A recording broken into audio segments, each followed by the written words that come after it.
Theo Cury na tela conosco agora aqui no 360, muito bem-vindo, meu caro. Não é de hoje que Luiz Roberto Barroso usa essa metáfora, mas esta argumentação de que o judiciário é um esteio de civilidade, né, ou de defesa da civilidade em meio aos conflitos que são inerentes à política e à vida social. Mas tem adotado aí muito esta defesa institucional e isso acaba ficando ainda mais importante às vésperas de surgir, né, de vir a público uma eventual denúncia da Procuradoria-Geral da República naquele inquérito da investigação da tentativa de golpe no passado recente aqui do país. E aí, muito provavelmente, a depender do que vier desse conteúdo e do andamento desse julgamento, essa saraivada de críticas vão continuar ou até ganhar intensidade. Yuri, boa tarde para você e para quem acompanha a gente. Pode ter a mais absoluta certeza. A partir do... E é curioso isso, porque eu estava conversando com uma fonte da Polícia Federal na semana passada, depois fui conversar com uma da Procuradoria-Geral da República, e aí cada uma vai contando da sua etapa, Yuri. Então, num primeiro momento, a minha fonte na Polícia Federal falou, olha, a parte da Polícia Federal, no caso da investigação sobre a trama golpista, já foi finalizada. A bola agora está com a Procuradoria-Geral da República, PGR, então, nesse momento, está concluindo a parte dela. Depois que concluir a parte dela, já se livrou, entre aspas, da parte dela e a bola passa para o Supremo. Então, o peso e o alvo das críticas vai passando de etapa por etapa, de instituição para instituição. Num primeiro momento, a Polícia Federal, que foi quem conduziu as investigações.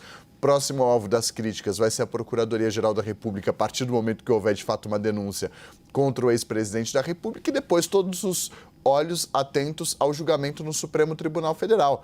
E as críticas vão para o Supremo. Então, estou contando essa história das conversas que eu tive nas últimas semanas para mostrar como todo mundo é alvo a todo instante, ainda mais quando é um assunto delicado e que envolve uma personalidade da dimensão do ex-presidente da República, Jair Bolsonaro. Mas fato é que o Supremo vem sim sendo alvo de uma série de críticas ao longo dos últimos tempos.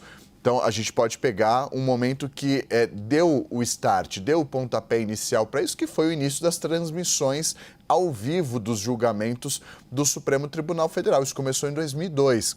Ou seja, há 23 anos, o Supremo tem a transmissão ao vivo dos seus julgamentos, das suas sessões, das análises que os ministros fazem de uma série de casos. Antes da pandemia do novo coronavírus, por exemplo, as transmissões da primeira turma e da segunda turma não eram públicas, eram só para os setoristas do Supremo que tinham acesso ao computador. Depois da pandemia, isso também passa a ser transmitido, essas sessões também passam a ser transmitidas na TV Justiça e no YouTube. Por que eu estou falando tudo isso? Porque ganha uma amplitude muito maior, ganha um holofote muito maior esses julgamentos. Você vai se lembrar do julgamento do então ex-presidente da República, Luiz Inácio Lula da Silva, no habeas corpus dele, que foi rejeitado pelo Supremo e que abriu o caminho para que ele fosse preso. Isso lá em 2018.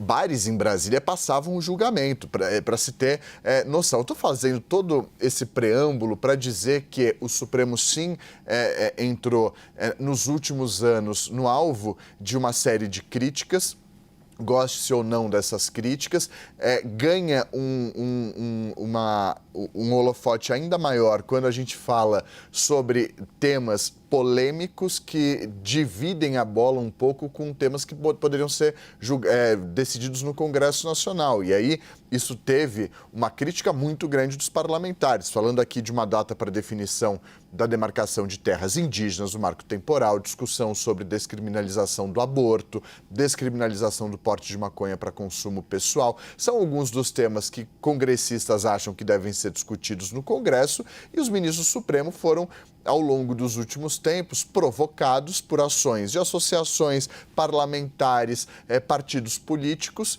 diante de o que eles consideravam essas entidades, esses partidos, omissão do Congresso Nacional. Então, isso faz com que o Supremo entre na linha de tiro das críticas, mas esse é um processo que vem sendo construído ao longo de 2 décadas, a partir, principalmente, da transmissão desses julgamentos. É importante rememorar porque muitas das decisões eram tomadas e não tinham uma comoção pública como tem hoje por conta do acesso e da distribuição dessas informações pelo Supremo. Sem dúvida alguma. Théo Cury, obrigado por enquanto.